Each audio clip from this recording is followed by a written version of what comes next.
qual a diferença, né, pra mim, como que foi a diferença entre o luto da perda gestacional e o luto da perda de um filho, né, que tinha convivência de quase 10 anos. Para mim, a diferença entre o luto da perda gestacional e o luto da perda de alguém que você conviveu, de um filho que você conviveu, a principal diferença para mim foi em relação ao tempo. Então, no começo, a perda gestacional, ela é muito intensa. Então, você sente muito como mãe, como mulher,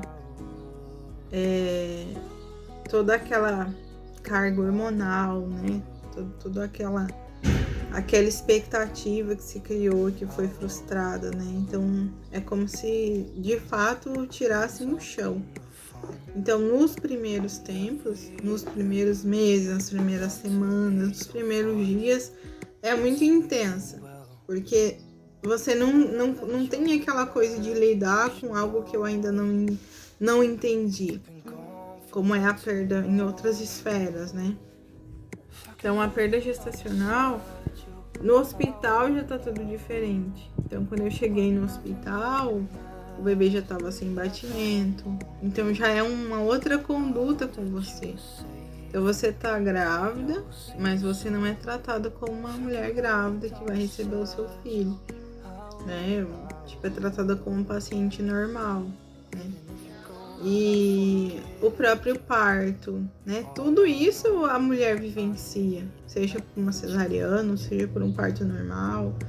Tudo isso você vivencia. Então eu vivenciei tudo aquilo. Eu não tinha uma opção assim de estar em outro mundo, né? Então todas essas experiências, elas vão acumulando ainda mais dor para aquela situação que já é difícil. Mas o fato é que a gente não consegue assim imaginar, supor que aquilo é um pesadelo, né? Por mais que fica assim no mundo da lua, você tá vivendo aquilo, né? Você tá recebendo ainda mais imagens que vão tornar o processo difícil, né? Às vezes a falta de manejo do pessoal da saúde, as palavras que as pessoas falam, né? Uma série de coisas que acabam ainda complicando ainda mais o luto, né? Dessa perda.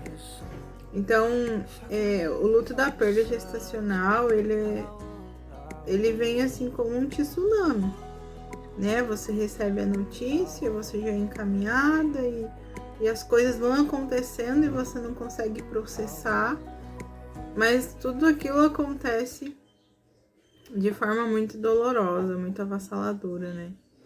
Então, acho que para mãe, assim, para mulher é muito difícil ter que lidar com isso, né? Aquele processo de ter que ganhar uma criança, de ter que parir um bebê que não tem vida. E é muito complicado tudo isso. Ou até os outros processos de curetagem, né? Porque a pessoa, a mãe, a mulher, o pai amam aquele bebê, né? Que na verdade os médicos não veem como um bebê, como um filho, né? Então, aquele processo de raspagem, de curetagem, também é muito doloroso, né? E aí o pós-parto. Pós-parto é a pior parte, assim. É, assim, cruel. É uma coisa, assim, que eu acho que a natureza erra, sabe? Na minha opinião. Porque o puerpério de uma perda gestacional ou neonatal, cara, é cruel. Não tem outra palavra. É cruel. Você voltar para casa sem um bebê e o seu corpo tendo passado por um parto e o corpo não entende, sabe? Você sente tudo, as dores ali do pós-parto, o leite é um negócio assim que não te deixa esquecer, sabe?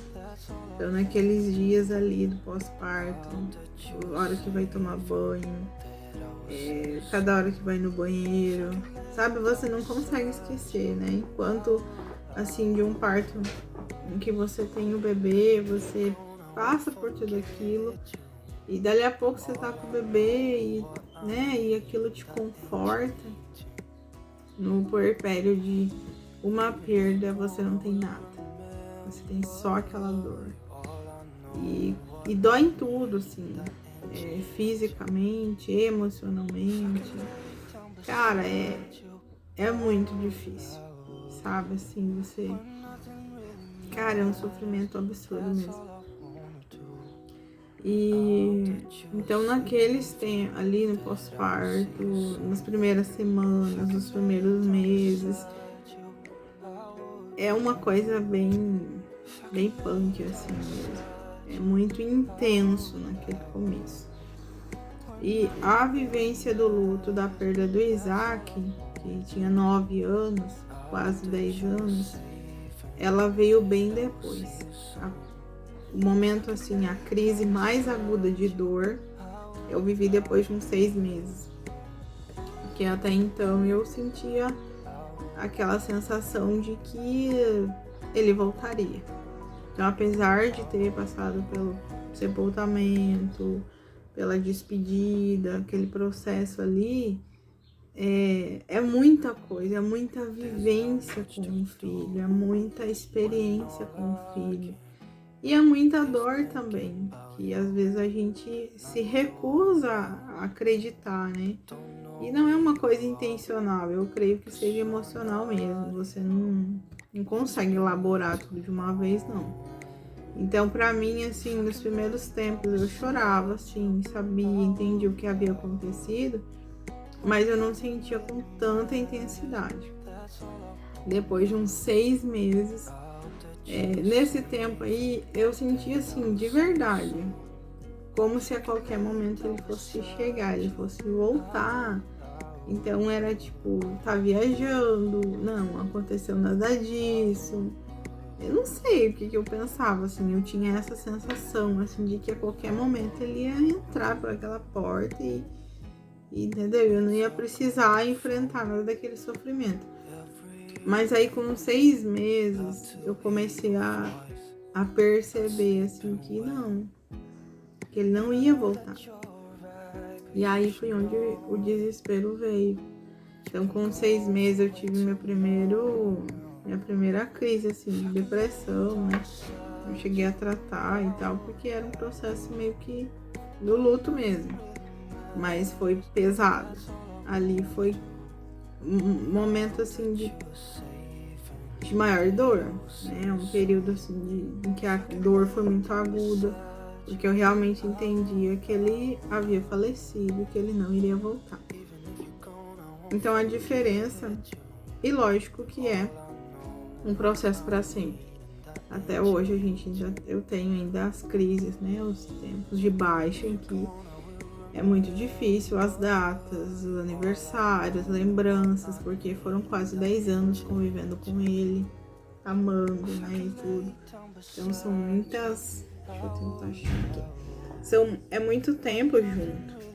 Então é uma vida inteira, né? Ressignificando e elaborando tudo isso. Em contrapartida, a perda gestacional e neonatal é muito intensa naquele momento. Então, assim, toda a expectativa é frustrada, assim, de uma forma muito seca, muito dura. Você tá ali vivendo normal, esperando um filho. Não foi meu caso, né? Mas muitos casos são assim. Eu já sabia da condição dela, ela tinha uma cardiopatia, a gente sabia que ela não sobreviveria, era uma situação muito grave de saúde.